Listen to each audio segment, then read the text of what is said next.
The mountain groaned beneath the earth, a low, insidious vibration as if the bones of the world stirred from a deep slumber. The rumbling was distant at first, a mere whisper of movement, but it soon grew into a steady pulse. A dark energy rippled through the underground chamber, suffusing the stark white space with a presence that was both alien and ancient. The air was thick, heavy with anticipation, and every breath felt like a burden. In the center of this subterranean sanctum, Clementine stood alone in the subterranean chamber. A tall, solemn figure, her long black hair bound in intricate braids. She was draped in a dark blue robe that hung from her slender frame like a mantle of the night sky. The air was heavy, thick with a tension she could feel pressing against her skin. It was as if the atmosphere itself had grown dense, weighed down by the oppressive presence of dark energy that pulsed through the chamber, illuminating the stark white space with an eerie glow. Her deep, knowing eyes reflected the tension in the room. They had grown dark, an unnatural blue that matched the hue of the black water that lay in the massive circular pool before her. The water's surface churned with restless energy, its inky depths almost alive with something sinister. The water seemed to drink in the light, reflecting nothing, an abyss that held secrets too terrible to contemplate. Clementine stood motionless, her dark blue robe flowing around her like a second skin, the fabric barely stirring despite the trembling of the ground.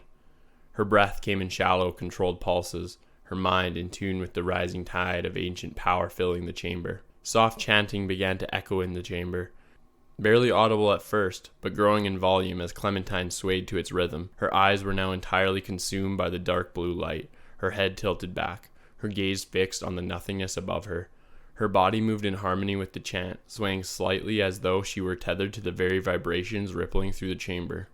Without warning, the water began to churn, small, imperceptible ripples at first, but soon the surface was alive, twisting and writhing as if something monstrous lurked beneath. The chanting grew frantic, rising in pitch and speed. Clementine's body trembled, her eyes rolling back as though possessed by the rhythm of the dark energy. Then, as if summoned by an invisible hand, she collapsed forward, her body sinking into the pool. The cold water engulfed her, pulling her deeper into the abyss. For a moment she was suspended in darkness, weightless. A large maw hidden beneath the surface appeared, its jaws, wide and unforgiving, clamped down around her, pulling her deeper into the blackness. The pool swallowed her whole, leaving the chamber eerily still, save for the quiet ripple of the disturbed water. Clementine jerked awake with a strangled grasp. Her chest heaved as she fought to catch her breath, her hand instinctively rising to her heart as if to steady its wild pounding. Sweat poured from her skin, drenching the thin bedroll beneath her. The faint, flickering light of a candle on a nearby table barely illuminated the small room she found herself in. Her hut, a familiar place, but tonight it felt claustrophobic, oppressive. The pungent smell of herbs mixed with the dampness of the storm raging outside, each gust of wind making the wooden walls creak and groan in protest. For a moment she lay there, paralyzed by the remnants of the dream. Or was it a vision? The images of the pool, the chanting, the serpent, they clung to her mind like cobwebs. Slowly she closed her eyes, exhaling a long, shaky breath. She whispered, barely able to form words. Her voice was rough, thick with the weight of what she'd experienced. Her fingers grazed the triangular scar just above her breastbone, a faint reminder of a time long past, a mark left by the very forces that seemed to call to her now.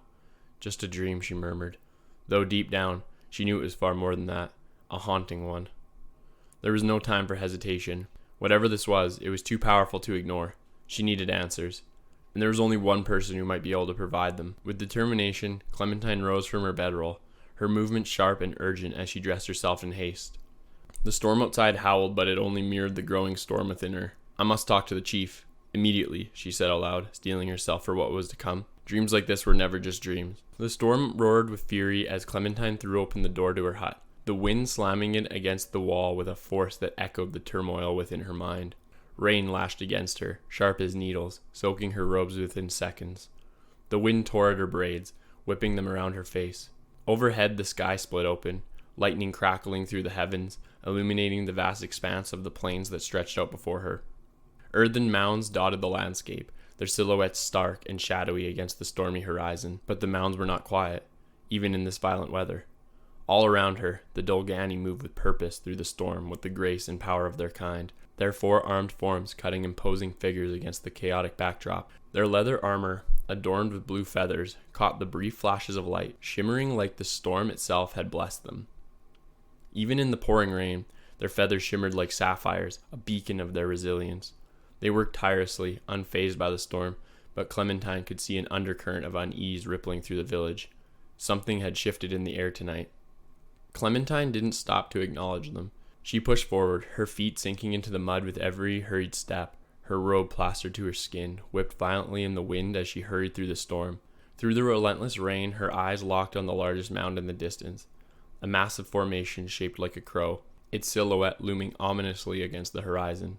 Crow Mound, the seat of sacred power for the Dolgani, and the place where Chief Un would be waiting. Reaching the base of Crow Mound, she ascended the steep stairs, the wind pushing her back with every step. Her legs ached, her body screamed for rest, but she ignored it. The ascent was grueling, the earthen stairs slick with rain and mud. Each step felt heavier than the last, as if the weight of her vision pulled her down. Thunder boomed overhead, deafening, and the storm seemed to grow angrier with every passing moment, as if in response to her urgency. Finally, she reached the summit. At the top of the mound, a large hut stood, its simple structure dwarfed by the storm that raged around it. She wasted no time. With a final burst of energy, she shoved the door open and stumbled inside, drenched and breathless. "Chief she called, her voice urgent, nearly lost in the roar of the wind. Inside, the air was still and warm, a stark contrast to the violence outside. Chief sat cross-legged in the center of the room, his eyes closed in meditation. His body was massive, even for a Dolgani, his broad shoulders draped in thick leather robes. His skin was pale, marked with the lines of countless battles and years of wisdom. Slowly he opened his eyes and regarded Clementine, his gaze heavy with knowing as he turned towards her. "What troubles you, Clementine?" His voice was deep, steady, carrying the weight of countless years of wisdom. Clementine stepped forward, her body still trembling from the cold and the dream. The dream," she began, her voice faltering, "of the serpent. Again. The primordial transmutation. I feel it, Chief. I play a role in its activation." Her voice faltered, and for the first time in many years, fear flickered in her eyes. Chief listened in silence, his expression unreadable, though the rumble of thunder outside seemed to punctuate the tension between them. Clementine's hands clenched at her sides, the fear and uncertainty building within her like a storm of its own. "The world is unaware of the elemental dance at play, Chief," she continued, her voice breaking. "The storm, the serpent. Something is coming." For a moment, Chief Un's form seemed to flicker, and in that brief instant, Clementine glimpsed something else, something more. The spiritual form of a massive thunderbird, its wings spread wide, hovered behind him, an ethereal presence. A crack of lightning split the sky, and for a heartbeat, the hut was filled with sharp, unnatural shadows. "The spirit of transmutation is upon us," Chief Un said softly, his voice resonating with the crackle of energy. He rose to his full height, towering over her. There was a calmness to him, a certainty that made Clementine feel as though she was standing on the precipice of something far greater than herself. Without another word, he motioned for her to follow. Outside, the storm's fury had only grown. The wind howled louder, the rain coming down in torrents. Clementine followed Chief Un across the plains, the ground slick and treacherous beneath their feet. Their destination was a stone circle, glowing faintly under the storm-choked sky, a sacred place where the Dolgani communed with the elements. The chaos fire atop the stone structure flickered wildly, casting erratic light over the ancient stones. 2 large eyes were etched into the structure, connected by a bond of raw energy. Chief Un passed before a stone structure that stood at the center of the circle. It was ancient, carved with symbols long forgotten by most. The 2 large eyes were connected by a bond, an unbreakable tie between the elements. The air hummed with energy as Chief Un turned to Clementine, his form flickering once more with the presence of the Thunderbird. "Remember who you are," he said, his voice firm, resonant, and filled with the weight of destiny. Before she could respond, the 2 massive stone pillars at the edge of the circle split apart, revealing a stormy, ethereal mirage beyond. It was a portal, a gateway to a realm beyond the physical world.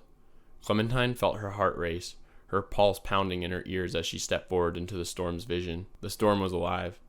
Clementine could feel it in her bones, in the marrow of her being. The land moaned beneath her feet, and the weight of the Great Mother's pain pressed down on her soul. Every gust of wind felt like a cry, and the earth beneath her shifted as if in torment. The sky above was a swirling mass of black clouds, tinged with an unnatural green hue, where lightning danced like serpents in the heavens. The air was thick with moisture, and every breath felt like it was drawn through water. Clementine stood in the eye of this maelstrom, her body trembling, not from fear, but from the sheer magnitude of the power surrounding her. Before her, the landscape warped and twisted, revealing the broken skeleton of an ancient serpentine creature lying along the path. Its bones stretched for miles, each rib as large as a Dolgani mound, curling upward like the remains of some long-forgotten titan. She stepped closer, drawn to the sight of the creature. It was not just a skeleton, but something more, an ancient spirit, a remnant of a time before memory. As she gazed upon it, she felt the pull of something deep within her soul, as if a part of her had known this creature once in another life. No, not just a spirit, she whispered, her voice lost in the howl of the wind. The Hydro. The word fell from her lips like an invocation, and as it did, the sky above her shuddered. A symbol flickered into existence, burning bright against the storm. It was an upside-down blue triangle, glowing with raw energy, pulsing in time with the heartbeat of the storm. The moment it appeared, the intensity of the wind doubled, the storm's fury amplifying as if summoned by the symbol's power. Clementine's vision blurred as the ground beneath her feet shifted, and suddenly Clementine was ripped from the vision and back into the real world, standing once more within the stone circle. Her chest heaved as she gasped for air, her body drenched and trembling. Chief Un stood beside her, calm and resolute, his eyes watching the storm with a quiet understanding. The rain continued to pour down, soaking her to the bone, but it felt different now. Every drop that hit her skin seemed to sizzle, as if it carried the weight of the storm's anger. "There is more than meets the senses this blue harvest moon," he said softly. Clementine nodded, though she could barely find the words to respond. She could feel it too, the primordial fusion at work. The storm was not just weather, it was an embodiment of change, of chaos. Something ancient and powerful was stirring beneath the surface of their world, and she could feel it pressing against the boundaries of reality. "Something tells me," she began, her voice trembling. "Great change approaches, pure chaos, pure darkness." Before Chief Un could respond, the earth beneath them erupted. A deafening explosion rocked the ground, sending tremors through the stone circle. Clementine staggered, barely keeping her footing as a massive tornado tore through one of the mounds in the distance, sending shockwaves through the plains. The sky darkened even further, the wind howling with malicious glee. Through the storm stepped a figure, massive and imposing, his pale skin glowing against the backdrop of destruction. Quarf, a pale cloud giant, towered over the battlefield, his purple battle robes billowing in the wind. As he raised his arms to the sky, strikes of wind tore through the village. Huts exploded in a frenzy of debris, and the Dolgani warriors scattered, their once orderly ranks thrown into chaos. His eyes gleamed with a sinister light, and his booming laughter echoed across the plains louder than the thunder itself. "Oh good, a stormy day," Quarf sneered. "Let us add to the chaos." He raised his arms again, his movements deliberate and precise, as though he were conducting the very elements themselves. With a flick of his wrists, the wind obeyed, twisting into massive strikes that tore through the mounds, sending huts and debris flying into the air.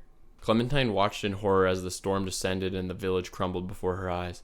Her heart raced, panic rising in her chest. The young ones. Her mind screamed as she saw the children, barely visible through the storm, struggling to find shelter. They were being pulled into the wind, their small bodies helpless against the force of the tornadoes.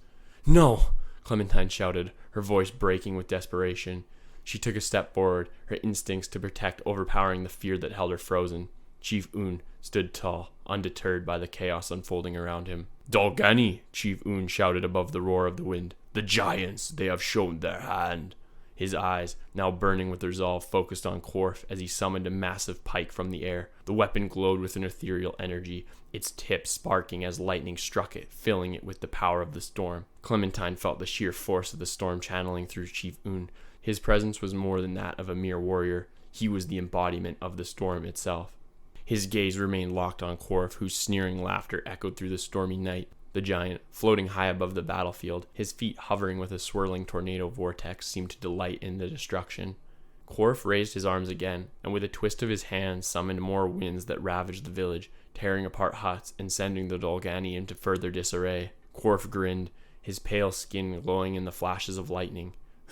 "This should be fun." His voice carried with it the weight of malice as he launched himself higher into the air, his form now a whirlwind of wind and power. The Dolgani warriors, disciplined and proud, rushed towards him with their weapons drawn, but it was chaos. The ground had turned into thick mud, sucking at their feet as they struggled to maintain their footing. Bolts of lightning flashed overhead, illuminating the scene for brief moments. Dolgani warriors charging, only to be thrown back by gusts of wind, others crashing into the mud as the elements overwhelmed them.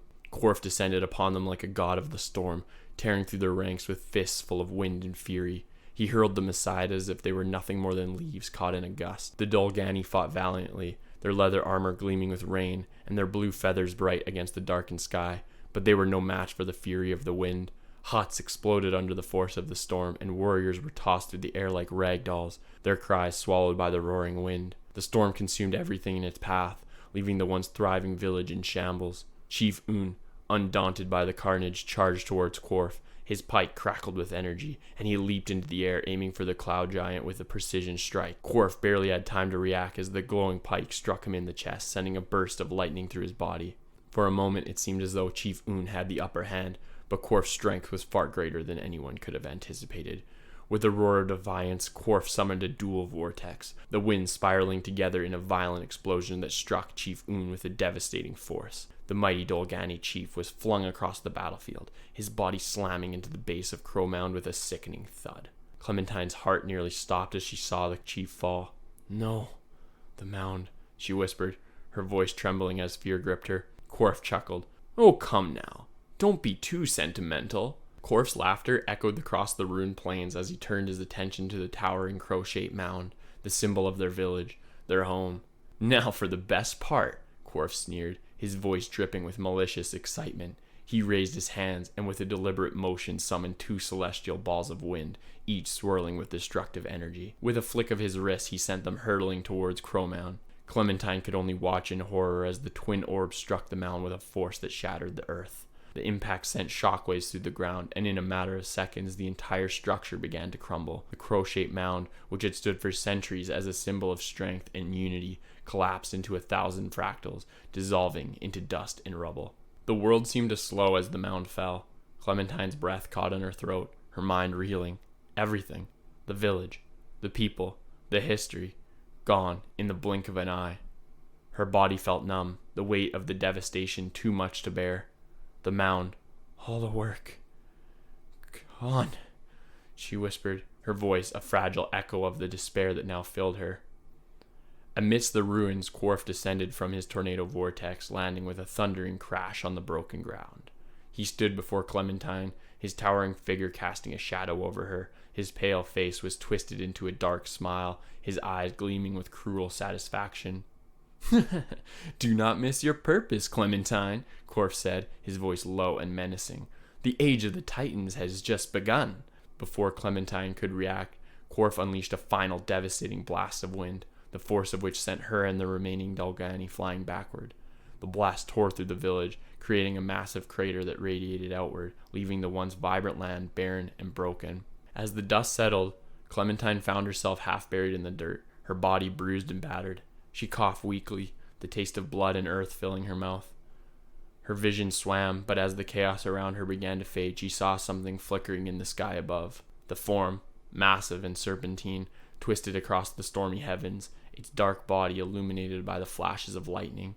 Its presence was undeniable as it was terrifying, a reminder of the ancient power that had haunted her dreams. Clementine struggled to her feet, her legs shaky, her body drenched from the rain and her own sweat. Her eyes, now glowing with the same dark blue light she had seen in her vision, fixed on the serpent as it slithered across the sky. There was something more than just the physical destruction here. Something deeper, more primal. Primordial transmutation. She had spoken of it in her dream, and now here it was, unfolding before her. The world, the very fabric of reality, was shifting. She could feel it in her bones, in the earth beneath her feet.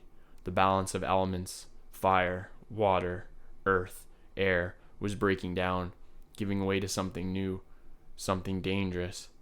"Chief," she murmured, her eyes searching the battlefield for any sign of the Dolgani leader. Chief Un, battered and bruised, stood near the ruins of Mound, his massive frame outlined by the flickering light of the storm. His pike, still glowing with residual energy, was buried in the ground at his feet. He was alive, but barely. Clementine stumbled towards him, her mind racing. There had to be a way to stop this, to end the chaos. But even as she approached, she could feel the world itself unraveling around them. The air crackled with a strange energy, and the ground beneath them trembled with the force of the elemental fusion. "The serpent," Clementine said breathlessly, her voice filled with awe and fear. "It's coming." "The hydro." Chief Un nodded slowly, his eyes dark with understanding. "The spirit of transmutation," he said quietly. "We cannot stop it now." For a moment the two of them stood in silence, the storm raging around them. The village lay in ruins, the Dolgani scattered and broken, Quarf's laughter still echoing in the distance. Clementine knew that this was only the beginning. The true storm had yet to come. As she gazed up at the serpent form flickering across the sky, Clementine felt a strange calm wash over her. The chaos, the destruction, the death, it was all part of something greater, something ancient and inevitable. The elements were shifting, and with them, the world itself would change. The age of the Titans had begun.